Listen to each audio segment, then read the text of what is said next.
So with that, why don't we get started? And, let's dive in a little bit more on the tariffs. And I'm going to ask my co-host, Sandi, to kind of set this scene here, further set the scene. Where are we? President Trump just came back from Asia. He's claimed multiple deals were signed by multiple countries, especially in China. Can you just give us an overview of what's the status of the international trade situation here in the U.S.? I know it's a big question, so keep it under 30 minutes. So, just to put things in perspective, I've been doing this, as Ken mentioned, 40 years. Our customers are importers and exporters. Historically, as tariffs change, major tariff changes, there's a reprint of the tariff, there's updates, all the notices are sent out, executive orders, customs messaging system, and so forth. There are typically 2 or 3 at most, on average, I'll just say, major changes without a year. From January to October this year, we've had 40 major tariff changes. So it gives you perspective on how chaotic it's been, I'll just say, and what's going on. This week in particular, a lot happened, so there's a lot to report. Some of it is not official yet, which has been a little bit of the challenge in general. As many of you, I'm sure, are aware, there'll be a weekend tweet or X notice on what the president is suggesting, and then it's a couple days before the White House publishes it, and an official announcement for our industry is the executive order and the customs messaging.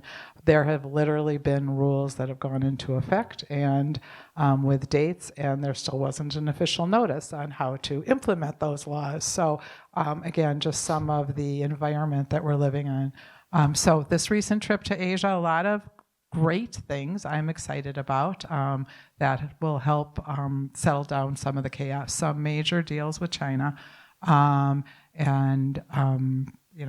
Trump described it as, 1 out of 10, the meeting was a 12. I have to refer to my notes because I can no longer memorize all of these numerous details. Some good action, and speaking of what Ken did in the balance of trade, China agreed to a lot of things which had caused us to put on some of these tariffs and some of these restrictions in trying to balance trade, right? What are they going to do? What are they going to buy, and so forth? China, in our ongoing, tit-for-tat trade war with China, they had cut off issuing export licenses to many of Chinese suppliers and cutting off exports, rare earths and various things, that we need. So they have agreed to reissue licenses. They are taking seriously the issue of fentanyl, which, as we all know, is a major part in one of the tariffs alone.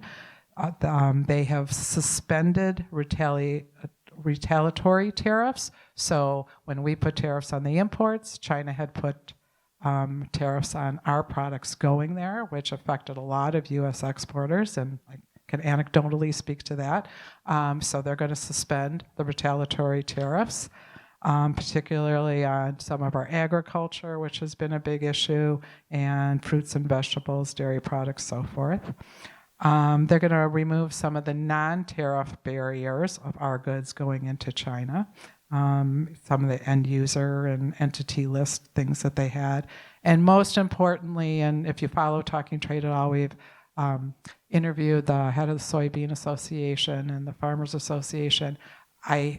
That's been one of the more sobering statistics we've seen and talked to, how badly the farmers have been impacted by all these tariffs.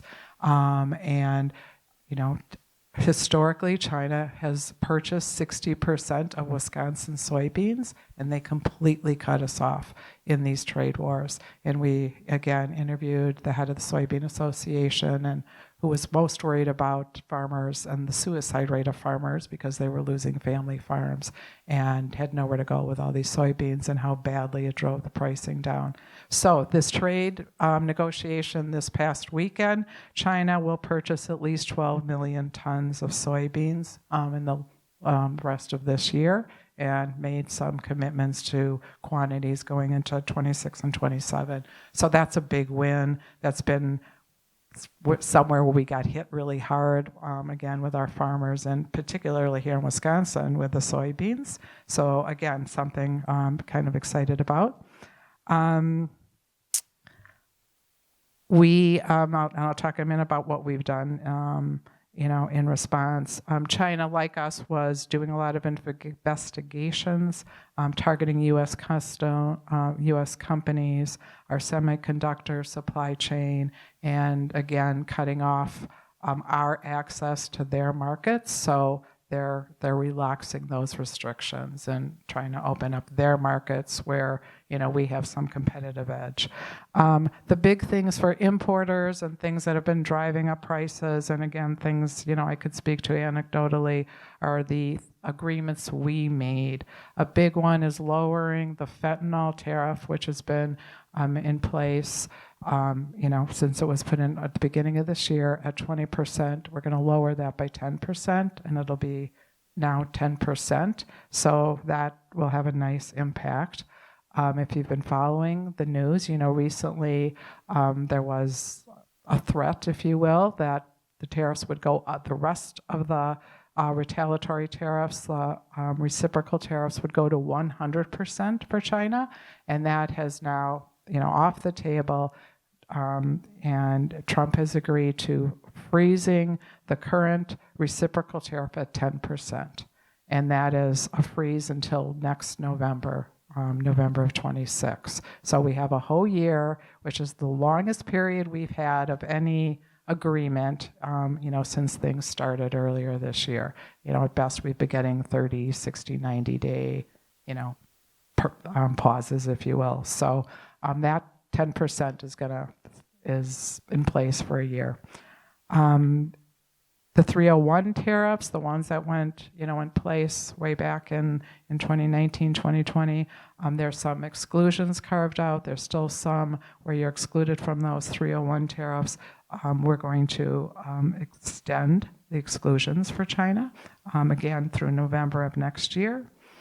And other major, that big thing, and another big win that would have been additional fees and affecting the transportation industry, is the fees for vessels calling in U.S. ports, Chinese-made vessels, and our concern about how much they control that market. We have suspended that for 1 year also. So no restrictions, no extra fees on Chinese vessels calling on U.S. ports.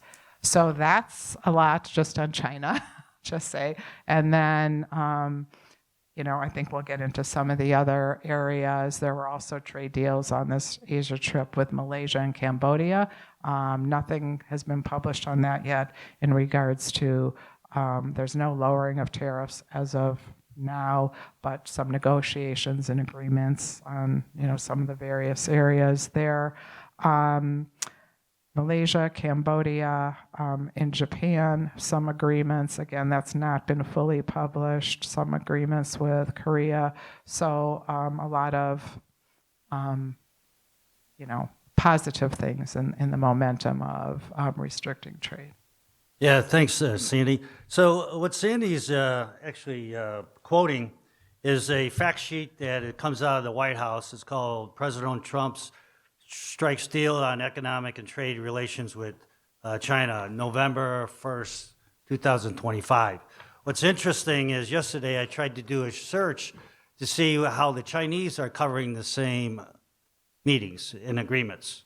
And it tells a little different story, like usual.